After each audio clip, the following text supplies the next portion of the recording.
Hello students Dadhichi tutorials को आपण मानक स्वागत।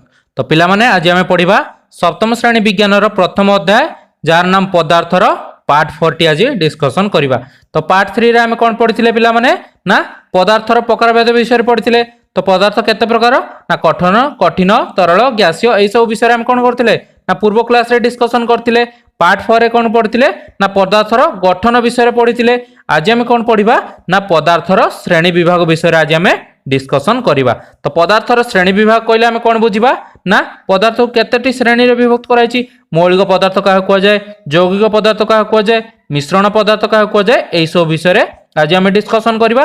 ता संगे किछि क्वेश्चन आंसर मध्य आमे डिस्कशन करिबा जोगुडा तमरो परीक्षा रे आसी परिबो। तो पिला माने ता पूर्वरु चैनल को सब्सक्राइब करनियो एवं बेल आइकन को प्रेस करी ऑल नोटिफिकेशन ऑन कर दियो, जहा फल रे जते सब math science English history geography video तुम मान पाखे आगे जाई पहुंचो। आ जो माने भी पूर्व क्लास करिनो से माने आम चैनल प्लेलिस्ट को जाइए सेठारे से क्लास गुडी करि परिबो।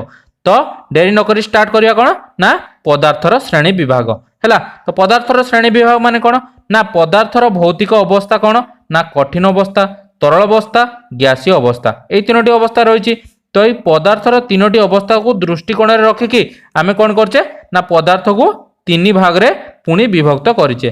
को भाग रे विभक्त करते देखिबा चलो ना ये तीनोटी को दृष्टिकोण रे रखिकी तीन प्रकार रे विभक्त कराइछि।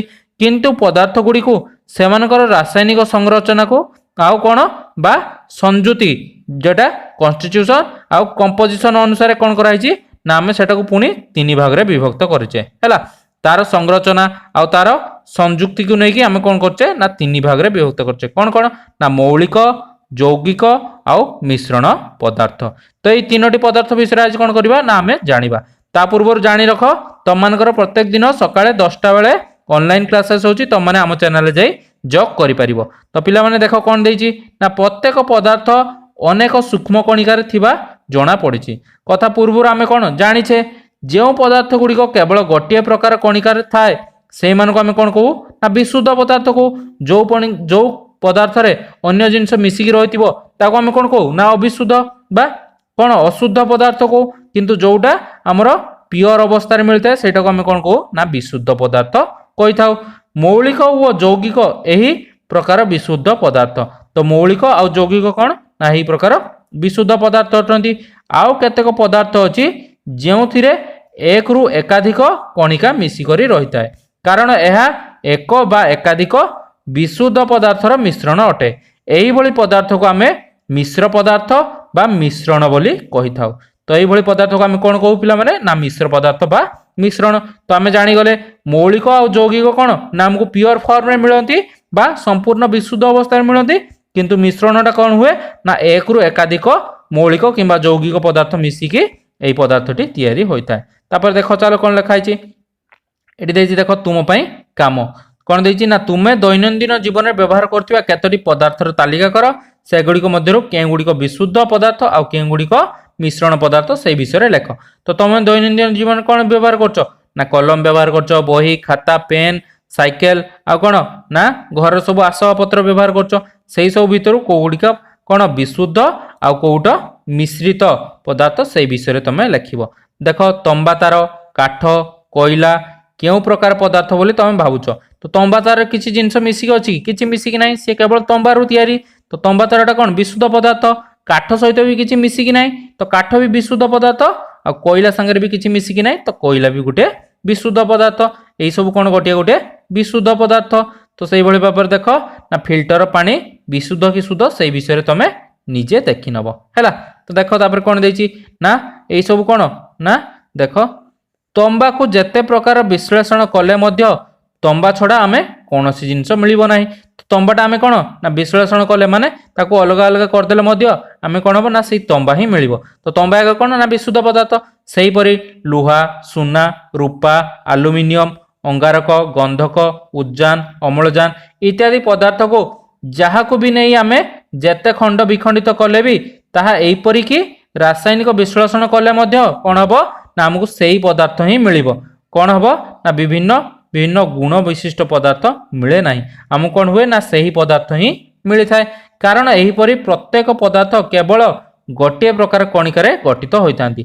तो ये आलुमिनियम अंगारक गंधक उद्जान अम्लजान यही सब कौन ना गोटे मात्र कणिकार गठित होता है आमको आउ किसी जिनस मिले ना तो से गुड़िक कौन सब गोटे गोटे विशुद्ध पदार्थ यही पदार्थ गुड़िक कौन क्षेत्र में संगृहीत हेले से माने विशुद्ध अवस्था एक निर्दिष्ट पदार्थ कणिकार एक भली होता अर्थात सुनार केवल सुना कणिका आलुमिनियम रे केवल आलुमिनियम कणिका ही थाए यही सरलतम विशुद्ध पदार्थ को मौलिक कह जाए तो यही सरलतम विशुद्ध पदार्थ को कौन कह जाए ना मौलिक बोली कह जाए तो पिला माने मौलिक क्या कह जाए ना जो पदार्थ सहित किसी जिनस मिसिकरी न थाए से केवल से गोटे जिनस ही तैयारी होता है से सब पदार्थ गुड़ी को आम कौन कहे ना विशुद्ध पदार्थ बा मौलिक बोली कहुचे साधारणतः तापमात्रा रे अंगारक फस्फरस गंधक आयोडीन सुना रूपा तंबा दस्ता आलुमिनियम सीसा इत्यादि कठिन मौलिक होता यही सब गुड़ी कौन कौन ना गोटे गोटे कठिन मौलिक कठिन मान कौन हार्ड मौलिक एम कौन सांगे सांगे जदि आम गरम करदे कौन हम मैंने तरले ना तो एम सब गोटे गोटे कठिन मौलिक से भाव में तरल मौलिक कौड़ा ना पारद और ब्रोमीन गोटे गोटे तरल मौलिक एवं उद्जान अम्लजान जबक्षारजान क्लोरीन हिलियम इत्यादि कौन ना गैसीय मौलिक तो आम समस्त जाने कठिन आउ तरल आउ गैसीय तीन टी जिनस अच्छी तीनो स्टेज अच्छी गोटे पदार्थर तो यही पदार्थ को आम कौन कले ना सुना रूपा आलुमिनियम ये कौन कठिन मौलिक पारद और ब्रोमीन है तरल मौलिक आ यही सब गुड़िक है गैसीय मौलिक तो कौन देछि ना आज सुधा 118 मौलिक थिबार जना पड़ी यही गुड़िक मध्य 98 मौलिक होउचंती प्राकृतिक और अन्य गुड़िक परीक्षागार रे प्रस्तुत कराउछि जहा क्या द्वारा होछि ना मनुष्य मान द्वारा यही सब पदार्थ गुड़िक तैयारी होइछि तापर देख करे आमको कौन देछि ना मौलिकर प्रकार भेद विषय रे पचारछि तो यही सब विषय आम कौन एबे जानिबा देख मौलिकर प्रकार भेद रे कौन आमको पचारछि ना गोटे कौन देछि मौलिक गुड़िक सेमानकर गुण अनुजाई तीन प्रकार तीन भाग में विभक्त कराई यथा धातु अधातु आउ उपधातु ये मौलिक गुड़िक केते भाग में विभक्त कराई पिला माने ना तीन भाग में विभक्त कराई कौन कौन ना धातु अधातु आउ उपधातु तो देखिबा चलो कोगुड़िक धातु कोगुड़िक अधातु आउ कोगुड़िक उपधातु से भाव में तुम पई काम देछि खंडिए गंधक और खंडिए तंबा तार नियो गंधक खंडी को हाथुड़ी बाड़े दियो यह द्वारा गंधकर आकार की परिवर्तन है देख गंधकटी कौन चूर्ण हो भाव में तंबा तार को नहीं हाथुड़े बाड़ और तार आकार की परिवर्तन है देख तुम्हें देख गंधक खंडटी गुंड हो गला तंबा तारटी कौन चेप्टा हो गला गंधक गोटे कौन अधातु और तंबा तार गोटे धातु धातुरु तार और पात्र सब प्रस्तुत करा जाए धातु मध्य दे ताप और विद्युत प्रवाहित होता है तो आम जानीगले धातु मध्य दे कौन हुए ना ताप आउ विद्युत प्रवाहित होता है जहाँ देखिए ताप और विद्युत प्रवाहित हो गला ताको आम कौन कहबा ना धातु बोली कहीदबा आ किंतु अधातु केगुड़ा ना जेटा भांगी जीवो बा जहाँ देखिए ताप और विद्युत प्रवाहित हो पारिबो नाही तो गोटे तंबा बा आलुमिनियम तार को धरी यार मुक्त मुंड को उत्तप्त कले किसी समय पर आम हाथ मध्य ताती जाए या माने आम कौन जानले ना ये सब देकी कौन ना उत्ताप प्रवेश करुच्ची बा उत्ताप कौन जाई पारुची धातु उत्तप्त कले सहजरे तरले नाही हैला लुहा दस्ता सीसा आलुमिनियम सुना रूपा तंबा जिंक मैग्नेशियम कैल्शियम इत्यादि कठिन धातव मौलिक बोली कह जाए बा आम उदाहरण स्वरूप एमान को ही नहीं थाउ हैला तापर देख पारद गोटे तरल धातव मौलिक तो पारद कौन ना गोटे तरल धातव मौलिक एटा कौन ना आम थर्मोमीटर ये पारद को ही व्यवहार करता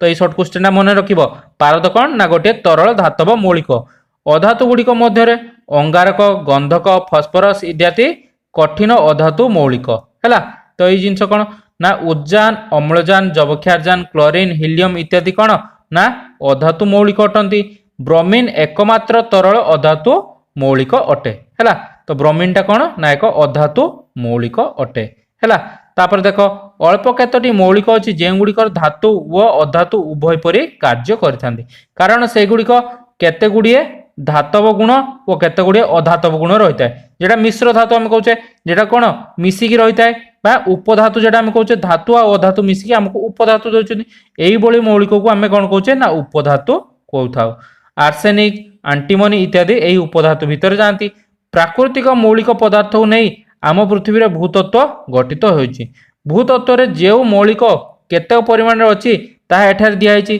भूतत्व प्राय 99 भाग निम्नोक्त 10टी मौलिक को नहीं गठित। प्रत्येक जीवर प्रस्तुत साधारणतः 4टी मौलिक अधिक परिमाण थाए। सेगुड़िक है प्रत्येक जीव साधारणतः 4टी मौलिक को नहीं गठित होती। सेगुड़ कौन कौन पिला माने ना अंगारक, उद्यान, अम्लजान, जाबुक्षारजान ये 4टी जिनस मन रखिबो। ए क्वेश्चन आसपारे ता संगे ए 10टी कौन ना मौलिक मानकर नाम मन रखिया। चलो कौन देछि देख मौलिकर नाम आउ भूतकर शतकड़ा केते भाग रही। तो फास्ट मौलिक कौन ना अम्लजान। अम्लजान केते प्रतिशत अच्छी ना 47%। से बेले silicon 27%, aluminium 8%, लुहा 5%, cobalt 3.5%, sodium 3.0%, potassium 2.5%, magnesium 2.0%, titanium 0.5%, उद्यान 0.167%, अन्य कौन ना 1.333%। तो सबुठार अधिक किए अच्छी आमर ऑक्सीजन बा अम्लजान अच्छी है। तो प्रत्येक मौलिक पदार्थ भिन्न भिन्न गुण थाए। पदार्थर साधारणतः गुण गुड़िक व्यतीत प्रत्येक मौलिकर निजर केतक विशेष गुण रही है। सेगुड़िक तुमे उच्च श्रेणी में पढ़िब है। उद्यान सबुठारु हालुका मौलिक। तो पिला माने एटा मन रखिबो उद्यान कौन होची ना सबुठारु हालुका मौलिक।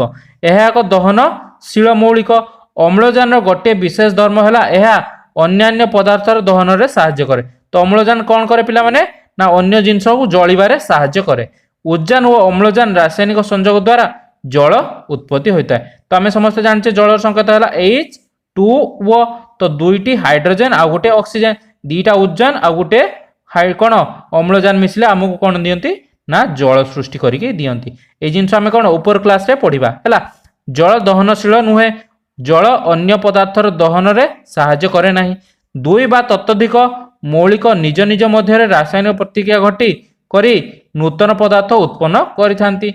जेउ मौलिक अन्य केउ मौलिक सहित केउ अवस्था रासायनिक प्रतिक्रिया करे ताहा आमे आगो क्लास मान करे बा आगो अध्याय रे पढ़िबा। एई भली उत्पन्न हेउतिबा नूतन पदार्थर मूल मौलिक ठारो भिन्न गुण रही थाए। तो एई भली उत्पन्न होतिबा पदार्थ गुड़िकर कौन अलग अलग गुण रही थाए। सेई भली भाबरे देइछि तुम पई काम ए जिनसटी पढ़िबो आ तुम माने निजे करी देखिबो। तापर हमु किछि क्वेश्चन पचारछि। देखो अंगारकाम्ल केउ केउ मौलिक थाए हैला। अंगारकाम्ल कौन ना CO2। तो कार्बन आउ ऑक्सीजन मौलिक अंगारकाम्ल रे थाए। से भली भाबरे वोल्टमीटर यंत्र रे जल मध्य देई विद्युत प्रवाहित करा गले केउ केउ मौलिक उत्पन्न हबो। तो कौन कौन हबो ना H2O हाइड्रोजेन आउ ऑक्सीजन जेटा उद्यान आउ अम्लजान आमे पाई परिबा हैला। एई भली तुम माने एई जिंस पढ़िबो आ तार उत्तर दबो।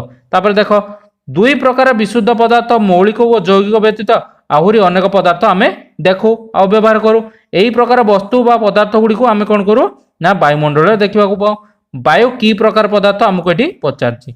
तो वायु होछि कोन ना मिश्रित सब जिंस मिसिक हेछि। तो जबक्षारजान, अम्लजान, अंगारकाम्ल, जलबाष्प अन्यान्य विरल गैस मिसिकी हमको वायु दिए। यह सहित धूलिकणा और अणुजीव मध्य वायु रे रहिचंती। एई गुडिक मध्य जबक्षारजान, अम्लजान दुईटी मौलिक होइथिबारु एमानक कोन ना बेले बेले अंगारकाम्ल और जलबाष्प हेउचंती दुईटी यौगिक मौलिक हेरा। विरल गैस मौलिक एई सब पदार्थ निर्दिष्ट अनुपात रे मिस करी वायु तैयारी करंती। तेणु वायु मौलिक बा यौगिक कहबा कहि हेबो नाही। तो वायुटा कौन ना मौलिक और यौगिक मिसिकी हेइतांती। यह एकाधिक मौलिक और यौगिकर पदार्थर मिश्रण। मिश्रण मौलिक यौगिक ठारू भिन्न। मिश्रण गोटे विशुद्ध पदार्थ नुहे हैला। तो यही वायुटा आमर कौन ना गोटे मिश्रण। तो देख तापर कौन देइछि ना ये विषय देइछि जल गोटे विशुद्ध पदार्थ यौगिकर श्रेणीभुक्त। किंतु नदी झरणा ये सब जिनस कौन ना जल कौन कहि परिबो कि ना आदिर जल को कौन कहवा प्राकृतिक उत्स संग्रहित जल विशुद्ध नुहे। यही जलर अनेक धातव लवण अम्लजान कौन आदि मिसिकरी रही था। यह कौन ना मिश्र पदार्थ भितर जाउछि। जो पदार्थर एकाधिक मौलिक और यौगिक बा उभय मौलिक और यौगिक जेकोसी अनुपात मिसिकरी थाए यह मिश्रण कह जाए। तो मिश्रण क्या कह जाए पिला माने ना एकाधिक मौलिक और यौगिक मिसिकरी जो पदार्थ दिए ताको आमे मिश्रण कहू। तो द्रवण मध्य एक मिश्रण अटे। तो नेक्स्ट क्लास रे आमे पढ़िबा तुम पई कामर 1.2 पढ़िबा। नेक्स्ट क्लास रे आमे ए विषय डिस्कशन करिबा। तो आजिर क्लास टी केमती लागला मते कमेंट करी निहाती जणेबो। ता संगे चैनल को सब्सक्राइब मध्य करिनियो। तो पिला माने रहिली नेक्स्ट क्लास रे पुणी देखा हबो थैंक यू।